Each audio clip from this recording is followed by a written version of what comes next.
Hi everyone, welcome to Romance Stories. Before watching the video, please give me a like and subscribe. Thank you very much. After finding out that my stepsister was in love with me, my father wanted us to get married. Back then, I felt nothing but disgust and irritation toward her, convinced she wasn't good enough for me. During that time, I did everything in my power to act out, becoming a constant disappointment to my family. I even went as far as being publicly intimate with other women right in front of her. I never imagined that when it came down to a life or death moment, she would sacrifice her life for mine. It wasn't until she was gone that I finally woke up. If only I could slow down time just a little. I swore that in this life, I would cherish this girl who gave me her whole heart. I would treat her like a precious treasure so she would never feel insecure again. Looking at her now, sitting in that wheelchair, my eyes welled up with tears. "Why are you crying?" Grace asked. "We already had an agreement. This is just a marriage of convenience. In a few days, you can go abroad and do whatever you like. I'm a cripple. I won't get in your way." I acted as if I hadn't heard her dismissive words. Heartbroken, I pulled her into a tight embrace, my tears falling uncontrollably. "Arthur, stop crying. I promise you, before you leave the country, we'll get a quiet divorce. I'll find a way to wipe any record of this marriage." I choked out, "Grace, I'm so sorry." "Silly, what are you apologizing for?" Grace raised her hand, wanted to touch my face, but she hesitated mid-air. "Arthur hates it when I touch him." Her hand slumped back down in sadness. I was consumed by agonizing regret, sobbing and tormented by my past actions. As my cries faded into soft whimpers, Grace said gently, "Don't cry anymore. Go lie down in bed. The ginger soup has gone cold. I'll go reheat it for you." She didn't dare touch me. She simply balanced the bowl of soup on what remained of her legs. Grace assumed I was only acting out because I was drunk, that this whole scene was born from my resentment over being forced to marry her. In reality, she was the one who had lost everything. I pulled away from her, feeling a deep sense of shame, and crawled into bed. But hearing the rhythmic clack-clack of her wheelchair moving away, I suddenly bolted upright. Was Grace leaving? I couldn't let her go. "Grace, don't go. Stay here with me. Let's sleep together." I reached out and caught her hand. Grace looked as if she'd been struck by lightning. Her hand trembled slightly. A numbing sensation traveled up her arm and straight to her heart. She knew better than to crave this moment of weakness. She was certain I was drunk. Yet, the only word that escaped her lips was, "Okay." Seeing that, I obediently let go of her hand and rolled over to the inner side of the bed to make room. I left a wide space open for her. Looking at the empty spot beside me, Grace's heart trembled. This was the first time Arthur had ever invited her of his own accord. Even though she knew I was lost in a drunken haze, she stubbornly chose to believe this was a genuine gesture. Even if she was lying to herself, she felt a flicker of happiness. She used her arms to hoist herself onto the bed, and as soon as she lay down, she obediently folded her arms across her chest. Just being on the same bed as Arthur was enough for her. But I didn't think so. Seeing the gap between us like a dividing river, I rolled over again, pressing myself right against her side. Caught off guard by the sudden proximity, she froze, terrified to move. She was flustered. What do I do now? Should I pull my arm away? Her mind went blank, and she didn't dare stir. After a while, hearing my steady breathing, Grace finally dared to steal a glance at me. She studied my sleeping face intently. Even though she had etched my features into her heart countless times, she never grew tired of looking. Her eyes remained fixed on me in silence. That night was so beautiful, so sweet, that she couldn't bear to sleep. She watched over me the entire night. But the night was still too short. Dawn was approaching, and he would soon wake up. He didn't belong to her, not to a cripple like her. Before long, he would go abroad to pursue his love and his dreams. While the sky was still a dim gray, Grace moved like a thief, stealthily slipping out of bed. She returned to her wheelchair, took one last quiet look at me, and resolutely pushed herself away. Grace went back to her own room, sitting in her wheelchair and staring out the window. The pale white light gradually turned to a deep red as the sun slowly rose. As for me, it had been a long time since I'd had such a peaceful sleep. The soft, warm bed had kept me in a deep slumber. I hurriedly washed my face, changed my clothes, and headed downstairs. I found the whole family sitting at the dining table, everyone looking at me with expressions of utter shock. A wave of emotion suddenly washed over me. I had hurt them so much. Ever since I found out about the marriage to Grace, I had been nothing but trouble. I had refused to sit at the same table, and I had even demanded that if I were in the house, she was not allowed to appear. I had broken my father's heart. My younger sister was terrified, only daring to steal secret glances at me. "Arthur, you down for breakfast? Let me make something else for you," my stepmother said, looking at me with worry and a hint of guilt in her eyes. She felt that forcing me to marry Grace had been unfair to me. But as a mother, she was also selfish. She knew how much Grace loved me. So, no matter how much I acted out, she had endured it all, constantly indulging me. "You're married now, so what are you still throwing a fit for? When are you finally going to grow up? Having Grace as a wife is like finding a hidden treasure, and yet you don't even know how to cherish her." My father spoke with anger. "We've spoiled him far too much. As her father, would I ever do anything to harm my own son? Aside from her disability, Grace is perfect in every way. It's a pity you're blind. You can't see the gold right beside you, and instead go looking for mud." Watching my father's stern face and hearing the fury in his voice, I was suddenly overwhelmed with joy. My father was still alive. I didn't care about his lecture.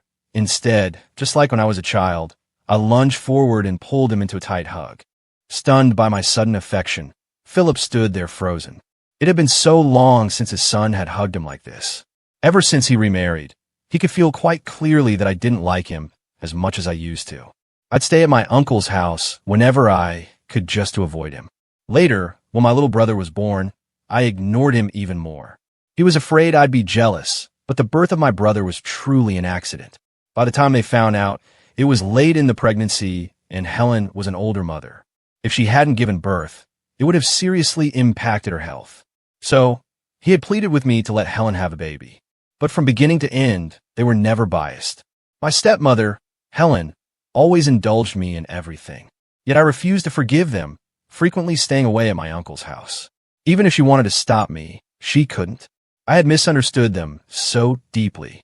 "All right, you're a grown man. Stop acting like a baby. Don't think doing this settles everything." Philip scolded me sternly, but his heart was overflowing with happiness at my closeness.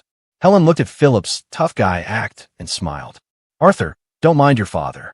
He's happy but just playing hard to get. Tell me what you want to eat, and I'll make it for you." Looking at Helen, a surge of guilt rose within me. In reality, this stepmother had treated me very well.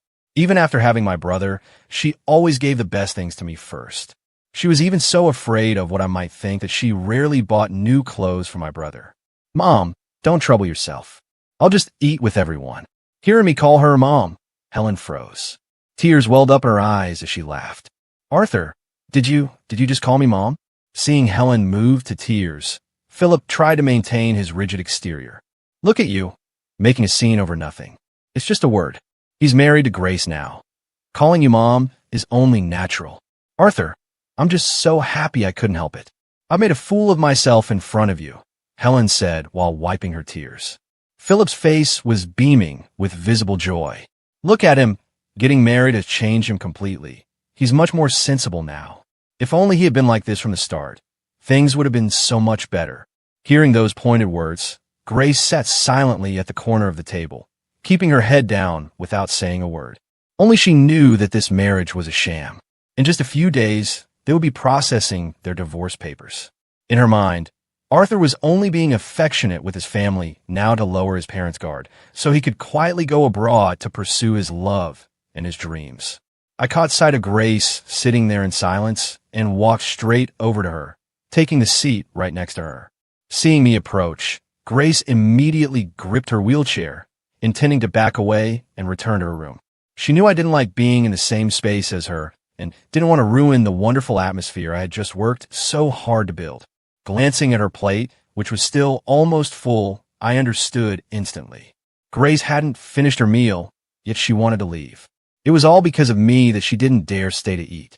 I stood up, gripped the back of her wheelchair, and pulled her back to the table. "You haven't finished your food?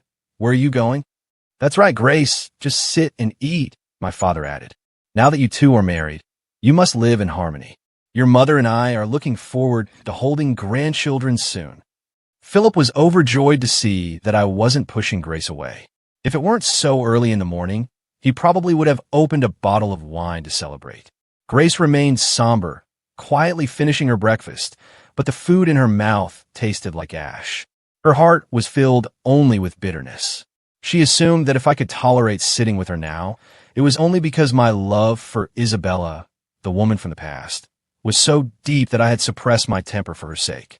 The more she thought about it, the more her heart ached. She felt no joy in sharing a table with me.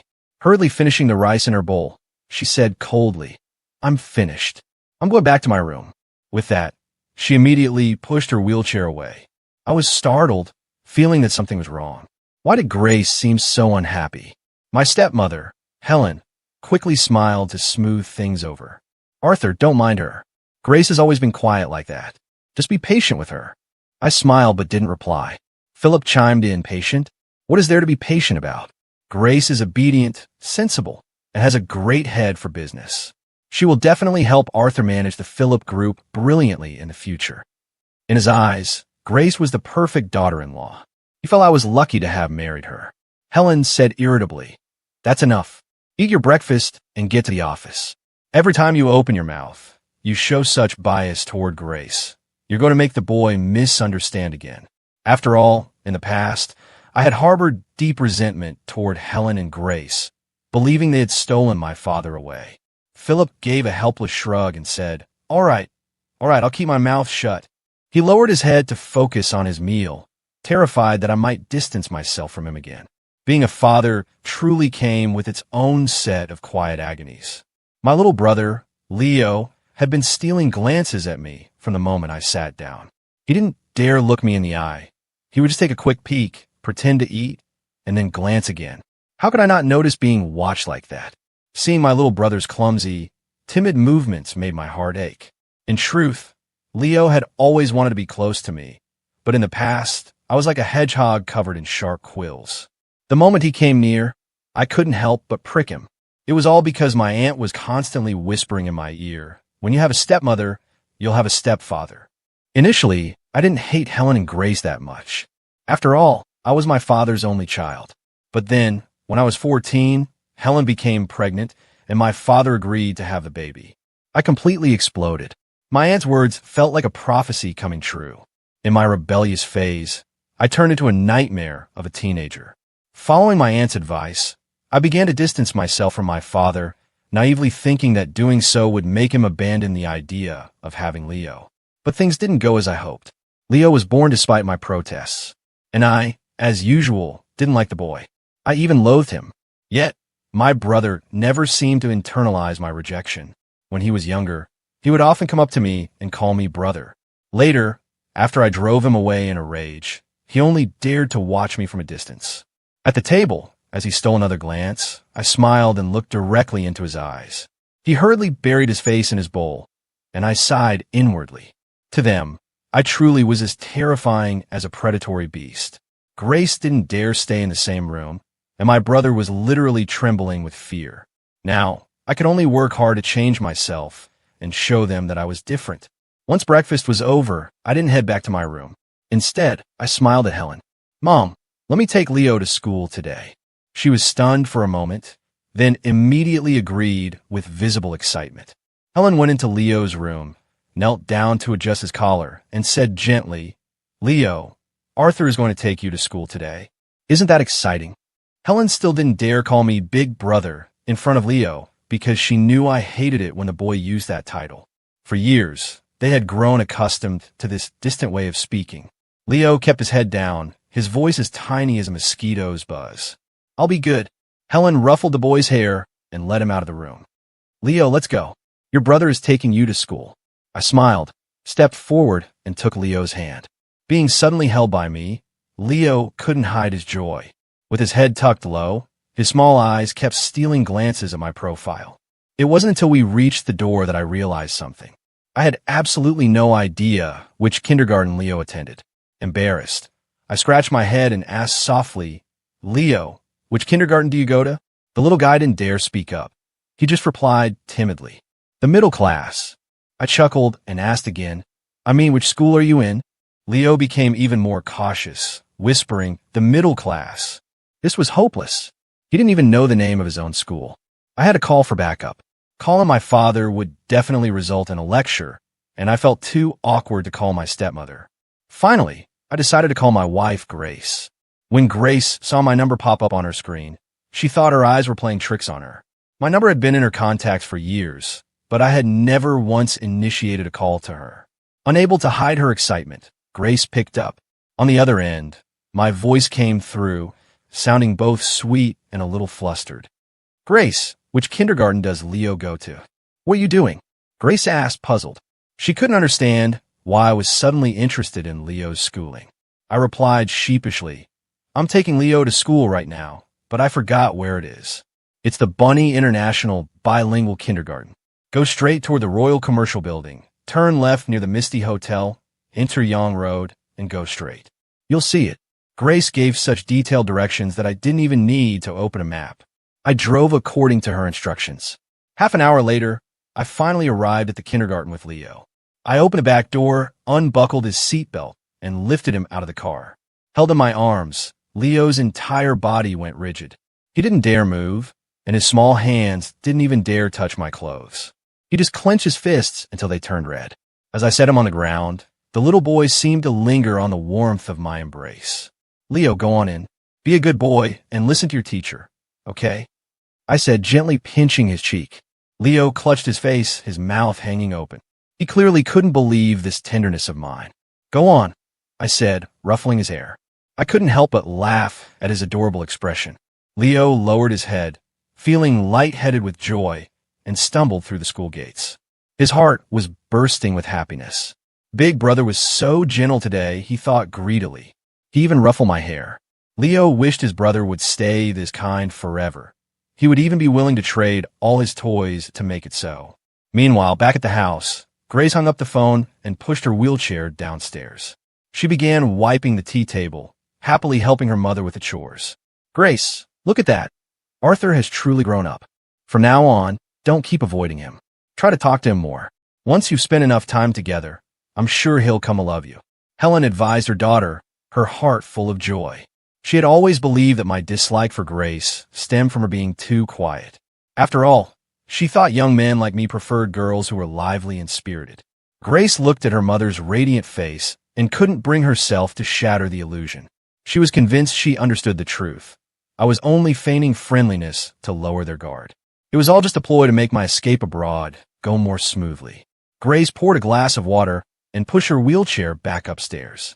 I had just said goodbye to my brother at school and was preparing to head home when I received a call from my cousin, Howard. Just thinking about him made hatred erupt in my chest like a volcano. In my previous life, having grown up in a broken home, I placed a desperate value on family ties. My uncle's family always put on an act of being close to me, and I was naive enough to treat them like my own. They were the ones who constantly fed me the poison that my stepmother and her son were only out to steal my inheritance and my father's affection.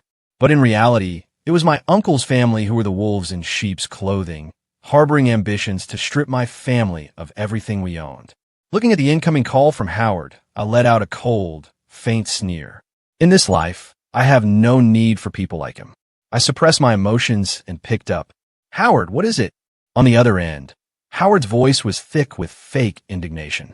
Cousin, I heard Uncle forced you to go register your marriage with that cripple, Grace. He's really gone too far this time. He gives everything good to that stepmother's side, and now he's forcing you to marry a gimp. One cripple here, another gimp there. He was putting on a grand show of being angry on my behalf. If I didn't know better, if I didn't know that he had long harbored a twisted lust for Grace, I might have been fooled by him again. So what if she's disabled? She is the woman I have chosen. In this life, no one is allowed to bully Grace. I replied icily, you certainly find things out fast. But listen closely. I don't want to hear those words come out of your mouth ever again. Furthermore, from now on, she is your sister-in-law. Howard went silent for several seconds. Previously, I had always shown nothing but loathing for Grace. Why had my attitude flipped 180 degrees the moment the marriage papers were signed? I pushed him intentionally. What's wrong? You have a problem with that? No, of course not, he stammered. Howard scrambled to cover his tracks, but he couldn't hide his bewilderment. I'm surprised. Why the sudden change of heart toward Grace?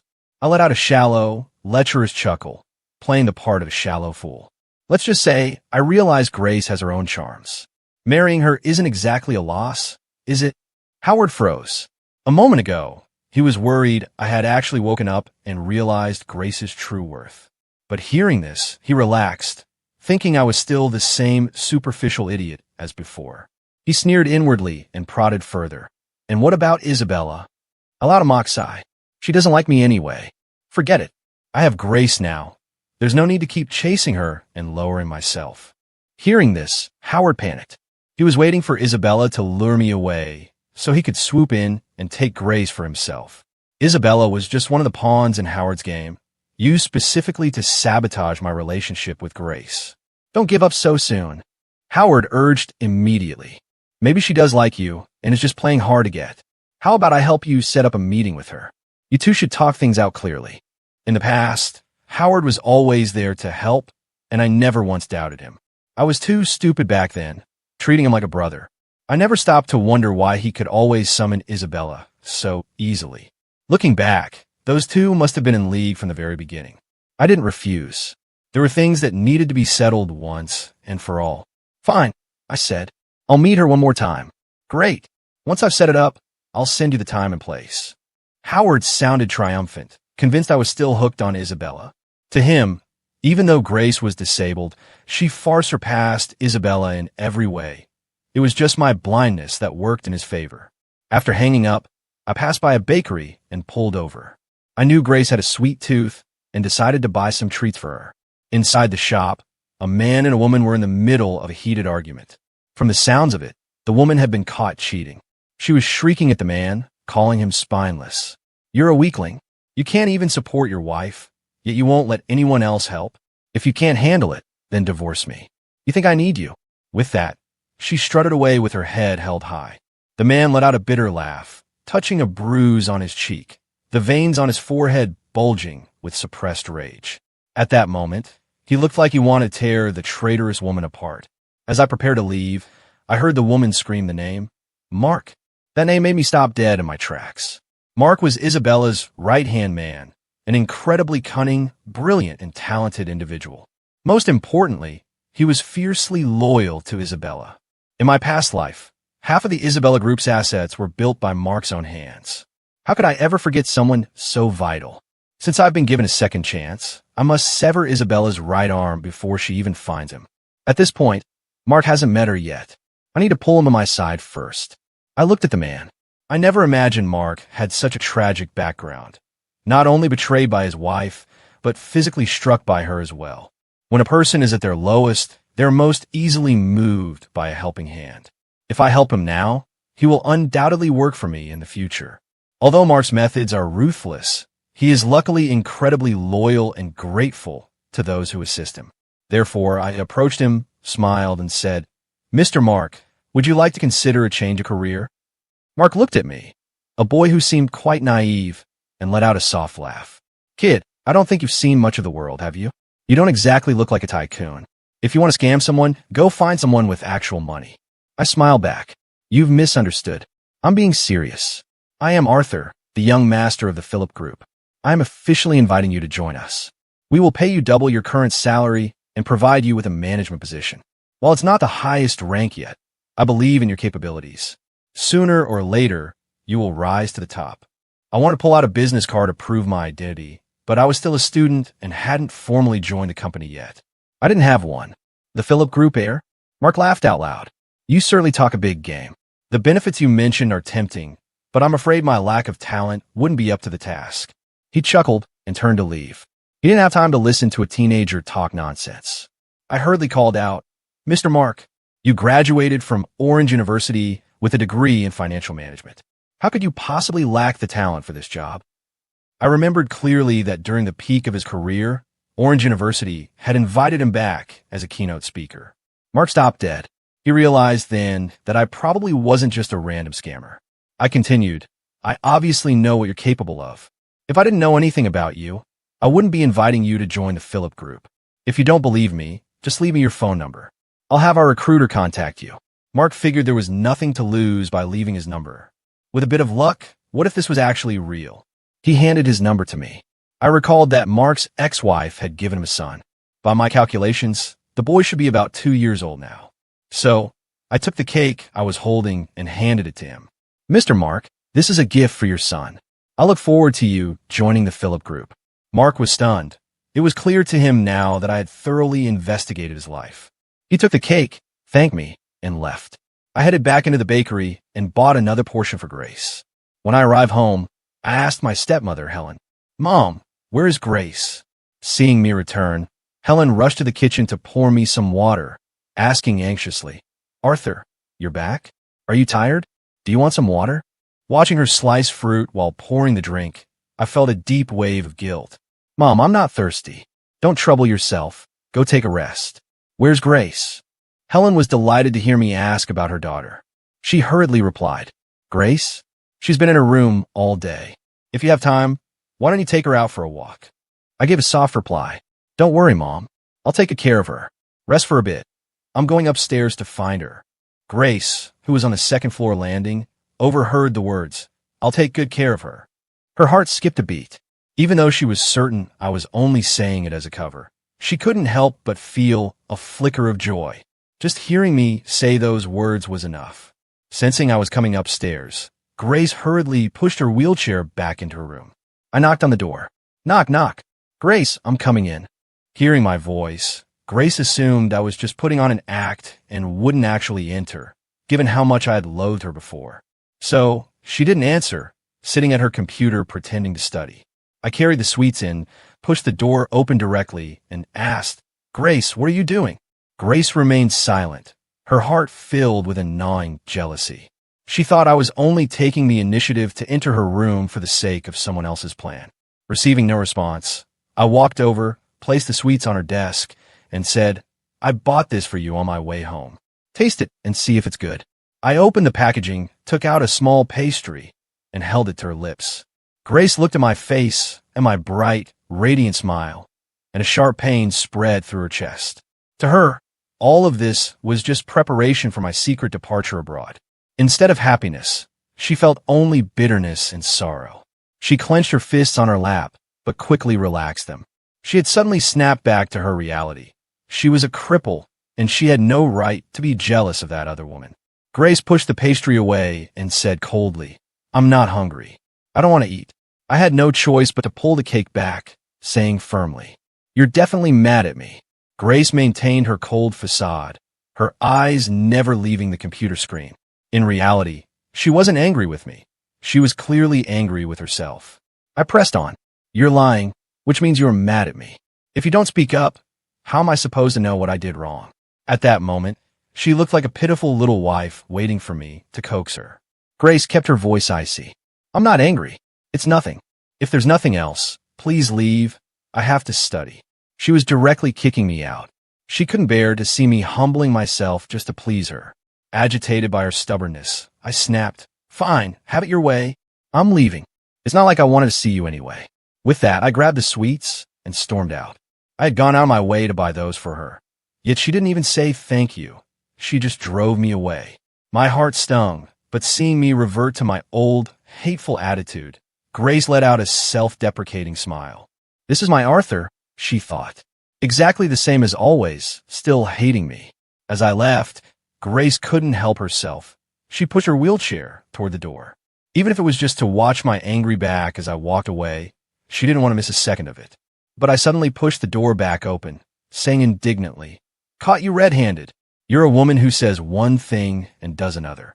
If you're so busy, why aren't you studying?" I hadn't actually left. I was furious at first, but when I remembered how patiently Grace had loved me in our previous life, I intentionally lingered outside the door.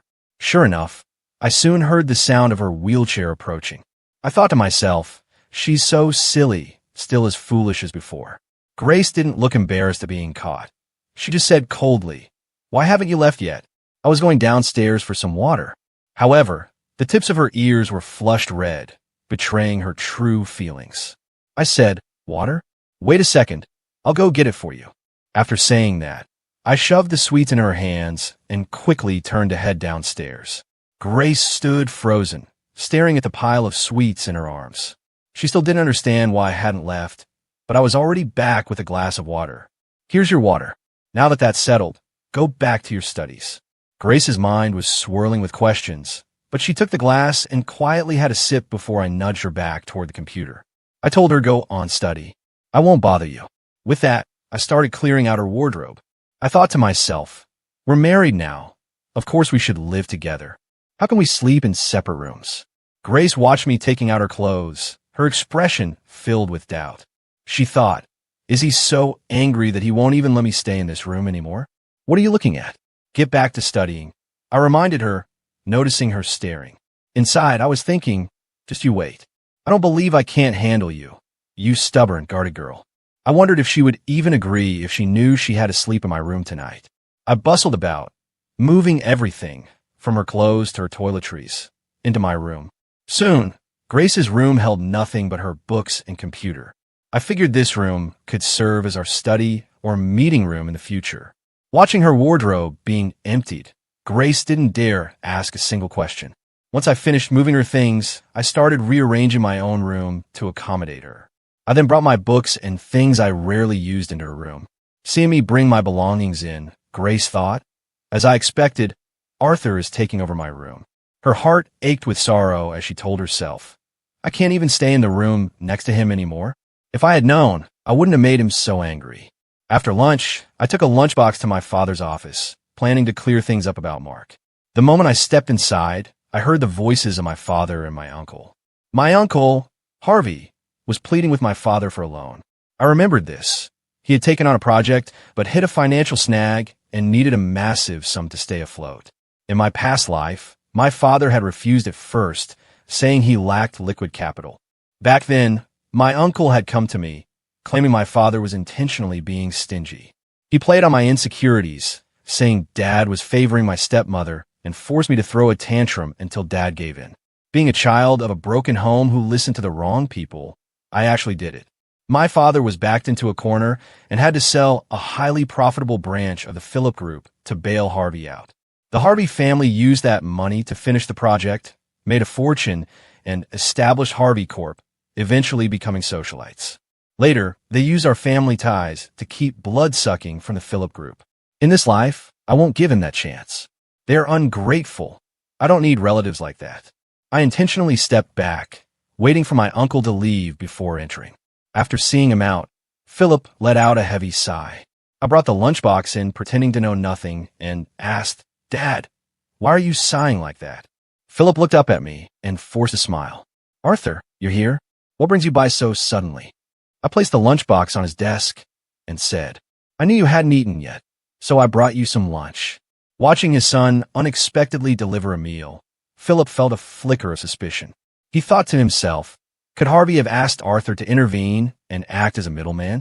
Noticing his serious expression, I nudged him. Why are you looking at me like that? Hurry up and eat. Philip put his chopsticks down. He wasn't easily fooled. Tens of billions isn't a sum you just hand over. I really can't help him this time, Philip stated clearly. Arthur, why did you bring me lunch today? Did your uncle come to you and say something? I feigned total surprise. Uncle came to see me? I don't know anything about that. Good. Philip let out a long sigh of relief. So, did you bring me anything good to eat? Seeing that I wasn't there to plead for my uncle, Philip relaxed and immediately changed the subject. I then took the opportunity to say, actually, I've found an incredible talent for the company. I enthusiastically introduced Mark to him. After listening, Philip chuckled. All right, if you think that highly of him, I'll have someone invite him in for an interview. If he's truly gold, he'll shine. My father agreed to help, but also offered a reminder. Whether he actually has the ability or not, you'll have to judge him by his results. I replied confidently, thanks, Dad. Soon enough, you'll see just how well I can read people. Philip teased me. You have a nerve to say that. Why on earth didn't you like Grace before? What's not to love about her? I quickly replied, she's wonderful. I'm going to treat her right from now on. Philip gave me a playful nudge and turned back to his desk. You've finally grown up. As I was leaving the office, back at home, Grace began searching the room for her belongings. When she realized she couldn't find anything, She quietly returned to her spot. She wondered to herself, where is he planning to take me? After finishing lunch with my father, he called the HR department to invite Mark to the company for an interview. Only then did I feel at ease enough to head home. I carried the empty lunchbox back and went straight upstairs. I had taken 3 days off and had to return to school tomorrow, so I needed to catch up on my studies. If I didn't get back to it, I'd be completely lost. In this life, I'm going to study financial management diligently. In my past life, I was such a fool. I followed Isabella everywhere, even studying information technology, a major I hated, just to be near her. Meanwhile, Grace sat silently in her room. Part of her longed for me to burst in like I did this morning, yet another part of her was terrified for me to show up. She truly wanted to see me every second of the day. She eventually used the excuse of going downstairs for water just to see what I was doing. "Why are you down here?" Helen asked, curious as Grace rolled into the kitchen. "I'm getting some water," Grace replied, her eyes scanning the room. Not seeing a trace of me, she thought, he must have gone up to his room. As she poured herself a glass, Helen asked, "Didn't I already bring a large pitcher to your room?" Grace tried to maintain her composure and replied nonchalantly, "I forgot." Then she left. Helen stood alone, watching her daughters retreating back with suspicion. Grace always had an excellent memory. How could she forget? Has she studied so much she's gone a bit crazy? Why is her memory failing her? Back in my room, I sat at my desk. Looking at the words in the textbook individually, I understood them, but when they were strung together, I had no clue. What on earth is this talking about? Why am I even learning this? I had died at 30 in my past life. It had been so many years. I must have forgotten all my university knowledge. So, I headed back over to Grace's room. I started picking through the books I had moved into her room earlier. Grace watched me enter, her gaze never leaving me as I rummaged through the stacks and pulled out a few different volumes. When I turned around, I caught her staring at me. I smiled and teased, "Is there something on my face?" Suddenly, her face was magnified right in front of mine. Her features were etched deep into my mind, unforgettable. Grace froze as my breath brushed against her. She could feel the warmth on her cheek. She felt we were far too close. The air grew heavy, her breath hitched, and her heart began to race. My sharp eyes caught the way the tips of her ears were turning crimson. I had definitely caught her feeling shy. Grace was nearly deceived by my calm expression. I chuckled and asked, "Why are your ears so red?" I intentionally added, "Let me feel them," as I reached out my hand. Without thinking, Grace hurriedly grabbed my hand to stop me. The moment she realized she was touching me, she panicked and pushed my hand away immediately. I couldn't help but wonder if I was some kind of monster. Why did she push me away so abruptly? Does she really like me? I began to doubt myself. Grace lowered her head and spoke cautiously. "I'm sorry, I didn't mean to touch your hand." At that moment, I finally understood. Grace was terrified that I would be furious because she had touched me. She loved me, but she loved me from such a lowly, humble position. I brushed it off and said, "I'm not mad. Go ahead, touch your husband all you want." Hearing that, Grace immediately snapped her head up to look at me, searching for any sign of anger. When she saw I was still perfectly calm, she finally relaxed. I took her hand in mine and asked, "Grace, why are you so afraid of me being angry? Did I say something to hurt you?" I felt her arm go rigid instantly. Her mind had gone completely blank. The soft sensation of her palm in mine became more and more distinct. "Why aren't you saying anything?" I looked at the dazed Grace and waved my other hand in front of her face. She snapped out of it and quickly pulled her hand back, clenching both hands tightly in her lap. Seeing her like that, I said, "It's okay if you don't want to talk. From now on, you can touch me whenever you want. I give you permission." After saying that, I leaned down and planted a quick kiss on her cheek. I smiled and said, "Consider that confirmed, okay?" I spent the rest of the afternoon studying. Grace sat in her room in a daze, her thumb gently stroking the spot where I'd kissed her, playing the moment over and over in her head. She sat there, frozen in time, until it got dark. "Sister, brother, dinner's ready." My little brother, Leo, came running up on his short legs, calling out in his high-pitched voice. Hearing him, I opened my door, scooped Leo up in my arms, and called out toward the next room, "Grace, time for dinner." I pushed the door open to find her room pitch black. She didn't respond to my call. Under the faint moonlight, I saw that Grace was still sitting in the exact same position she had been in when I left her this afternoon. I guess my kiss had truly left her stunned. I had to use my weapon again. I reached out and covered Leo's eyes with my hand. Leaning down, I kissed Grace once more and whispered with a grin, "Are you awake now? It's time to eat." Grace startled and came back to her senses, realizing I was suddenly right there beside her. Wait, did Arthur just kiss me again? As the thought crossed her mind, her ears turned bright red. Fortunately, in the darkness, I couldn't see it. "Let's go eat. Hurry up," I said. "Cover your eyes for a second. I'm turning on the light." I flipped the switch, and the bright light instantly chased the shadows from the room. I took my hand off Leo's eyes. The little boy looked up, confused. "Big brother, why did you cover my eyes just now?" Without a hint of embarrassment, I replied, "Because I was about to turn on the light. Turning it on suddenly in the dark hurts your eyes." Standing behind us, Grace couldn't help but let out a small, involuntary smile. At the dinner table, Leo looked up at me and asked, "Big brother, can I sit with you?" I smiled, stood up, and scooped my little brother up to place him in the chair next to mine, taking a small bowl for him. My stepmother, Helen, watched as her son clung to me and remarked emotionally, "Blood truly is a miracle. Since the day Leo was born, he's wanted to be near you. Even as a newborn, his little eyes would follow you whenever you walked past." Seeing me being so affectionate with Leo made Helen's heart swell with happiness. Philip looked at his youngest son and teased, "You little rascal.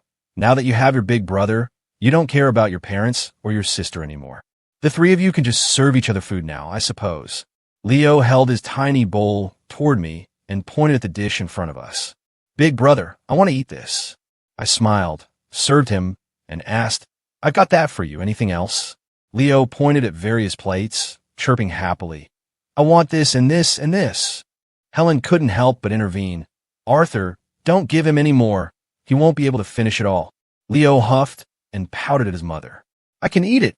Helen laughed at her son's stubborn face and said, "Fine then. Finish what's in your bowl first before your brother gives you more." Leo pursed his lips, gripped his spoon, and started working through every bite. I watched him eat, unable to suppress a smile. He was just too cute. Grace sat silently eating, her eyes fixed on the interaction between me and my brother. She thought to herself, "Arthur doesn't look like he's faking this. Why is he being so good to Leo? Is it because he wants to spend quality time with the family before he leaves?" At that thought, Grace's mood sank again. She reached her left hand under the table and pinched her thigh hard, trying to snap herself out of it. What more can a cripple like me expect? Just because of one kiss, I've started overthinking, deluding myself into believing he actually cares. How shameless. Quickly, she regained her usual icy composure. Leo proudly held up his empty bowl. "I'm finished." I ruffled his hair and praised him. "Good job, Leo. You cleaned the whole plate." After eating, Leo pulled out his kindergarten book. He sat in my lap, flipping through the pages and reading the words out loud. Half an hour later, Helen prepared to take him upstairs for his bath. "Leo, stop bothering your brother now. Let's go up and wash." Leo was reluctant. He hadn't had enough time with me yet. When he didn't move, Helen walked over to take his hand, but Leo burrowed deeper into my chest, wrapping his arms around my neck. He whispered timidly, "Big brother, will you go back to how you were before tomorrow?" He was terrified that I would become cold and distant again. Hearing that, my heart tightened with a pang of guilt. I finally understood why he had been clinging to me so tightly all evening. I smiled and said, "Of course not. I'll always play with you from now on." Relieved, Leo scrambled off and ran toward his mother. After he left, I also went upstairs to wash up. Meanwhile, Grace was still sitting silently in her room. Her clothes were gone, and even her toiletries had vanished. She didn't know what to do or where her new room was supposed to be. She was utterly lost, wondering to herself, did Arthur throw all my things away? Is it because we shared a bed last night that he's angry and won't let me stay here anymore? Grace sat alone, her thoughts spiraling into sadness. After my shower, I put on my favorite pajamas and headed to the room next door to find her. I pushed the door open and saw her sitting in her wheelchair, staring out the window, surrounded by an air of profound loneliness. A wave of pity washed over me. I had intended this to be a surprise, but after getting caught up with Leo, I hadn't had the chance to tell her the plan. I walked in and wrapped my arms around her from behind. The faint, natural scent of her body pulled her back from her thoughts. Her frame went rigid instantly. The feeling of our skin brushing against each other made her hold her breath, not daring to move. "Arthur, let me go." Although Grace desperately wanted to linger in this embrace, she told herself this didn't belong to her. I leaned close to her ear and whispered, "And what if I don't?" Grace felt the warmth of my breath on her neck. Her heart began to race wildly, and her resolve started to crumble. I didn't wait for an answer. Instead, I let go and began pushing her wheelchair out of the room. Panic flared in her eyes until she realized she was being wheeled into my bedroom. I handed her a set of her pajamas. "From now on, this is your room too." Before she could protest, I ushered her into the bathroom and closed the door. Once everything was set, I tried to regain my composure. Even though I was mentally prepared to be with Grace, the thought of sharing a bed with her tonight still made my pulse quicken. In my past life with Isabella, we had only ever done what normal couples do. Back then, I thought she simply respected me by not crossing certain boundaries. Only later did I learn she was just using me. The only person she ever loved was Howard. Fine then. In this life, I'll make sure those two end up together. Inside the bathroom, Grace clutched her pajamas, sitting frozen for a long time. "Arthur, what is the meaning of this?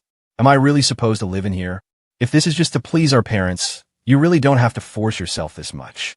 Grace realized she was finding it harder and harder to understand Arthur. His actions made it far too easy for her to misinterpret things. She had just managed to escape her stray thoughts, only to be drawn back into the fire. Suddenly, a knock sounded on the door. "Grace, are you okay? What's taking so long?" I had been waiting for a while, and when she didn't come out, I started to get worried. I stepped closer to the bathroom door, pressing my ear against it to listen. Hearing no sound of running water or any movement at all, I knocked and called out to her. "Oh, I'm fine. I'll be out in a second." Grace didn't have time to overthink. She just took it one step at a time. She finished her bath quickly and opened the door, rolling her wheelchair out. When I looked up, I was met with the breathtaking sight of her fresh from the shower. She was wearing light blue silk pajamas, the fabric draping loosely over her soft frame. Her long black hair cascaded over her shoulders like a waterfall, the ends still damp with water. Clear droplets slid down her oval face, tracing the elegant line of her neck. I couldn't help but swallow hard. Finally, I understood why people online talked about wanting to swim in someone's collarbones. To hide the stirrings in my heart, I rushed into the bathroom to grab a dry towel. As I began drying her hair, I scolded her gently. "You're a grown-up and you still don't dry your hair properly? Be careful, or you'll catch a cold." Grace's mind was in total disarray. Arthur was caring for her. He was even helping her dry her hair. Her heart beat like a drum against her ribs. After I finished, I wheeled her over to the side of the bed. "You get some rest. I'm going into the bathroom for a moment." Taking advantage of the moment I wasn't looking, Grace propped herself up with her arms, climbed onto the bed, and lay down. A moment later, I intentionally flushed the toilet to make my presence known, then opened the door and walked out. I climbed into the other side of the bed and gave her a playful instruction: "Turn off the light." Hearing this, Grace immediately reached out and flipped the switch. Once the room went dark, she remained in the same stiff position, hands folded neatly over her chest. In the darkness, since her sight was restricted, her senses of touch and smell became incredibly sharp. The scent of my shower gel lingered in the air around her. Every tiny movement I made, she could feel. In that moment, she wanted time to stop forever, to freeze this exact second. The darkness made sleep impossible for me. I thought to myself, Grace is my wife after all, and I have no intention of divorcing her. We will definitely become a real couple in every sense of the word. Without hesitation, I moved closer to Grace, pulling her firmly into my arms. Her body went rigid, her breathing turned shallow, and her heart began to race wildly. I nipped gently at her ear and whispered, "Wife, I want you." Grace wanted me too, but her will fought back. She pushed me away, her voice trembling. "Arthur, isn't this all just an act? Aren't you going abroad to be with your true love soon?" Hearing Grace say those words filled me with a mixture of shock and bitterness. So that's what she had been thinking all these days. No wonder she had hidden her feelings so deeply. "Wife, you're so silly. I'm not going anywhere," I murmured, "because the person I love is right here." Grace was stunned. Before she could say another word, I pulled her into a deep, passionate kiss. Though she was hesitant at first, she soon began to respond with equal fervor. "Wife, I want us to get married all over again," I whispered into her ear. Grace nodded softly, a look of pure happiness on her face. What followed was a wonderful night for the both of us. From the moment I truly had my wife by my side, I became more focused on my career. I balanced my studies with working at the company. I told my father not to bail out my uncle's business and subtly hinted at their true motives. After my biological mother passed away, my father had always helped them unconditionally.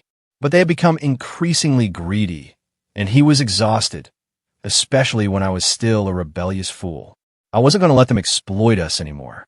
As a married man, it was my duty to cut out the rot and protect my family. Alongside my right-hand man, Mark, I pushed my uncle's family toward bankruptcy. Mark was ruthless. He left them no room to breathe. Howard eventually came to me, kneeling and pleading. He tried to bring up Isabella to sway me with nostalgia. I simply waved him off and tossed down a pile of photos and steamy video clips of him and Isabella together. He was shell-shocked, stammering that they were more than friends but less than lovers. I burst out laughing. "Do you think I'm still that stupid? You set up that date with that woman to trap me, but you didn't expect me not to show, did you? I planned everything. I sent my own people to act instead, and I used these photos to threaten your parents. Do you know the look on their faces? Huh, to think their downfall was caused by their own son's schemes." Howard tried to lunge at me, but I was faster, kicking him 5 meters back. I snapped my fingers and a dozen security guards swarmed in. "Take this harmless individual away." A month later, my uncle's family chose prison because they couldn't pay their debts. Howard and Isabella's relationship devolved into constant screaming matches. It reached a breaking point when she told him, "Marrying you is the biggest mistake of my life." Driven to the edge, Howard snapped and attacked her with a wine bottle. Fortunately, someone called the police. Isabella was injured but survived. Howard was sentenced to 10 years. Finally, Grace and I held our wedding again. Unlike the first time, which was filled with resentment, this time I prepared everything with genuine love. She is my wife, the mother of my children, and my partner for life. The story ends here. This ending is my own creation. The pace is a bit fast. I hope everyone is okay with it. What do you think? Personally, I think the female protagonist in this story is overthinking things, and the story doesn't delve deeply enough into her strengths and abilities. Overall, it's not perfect, but I hope you won't be offended. Thank you for listening. See you again.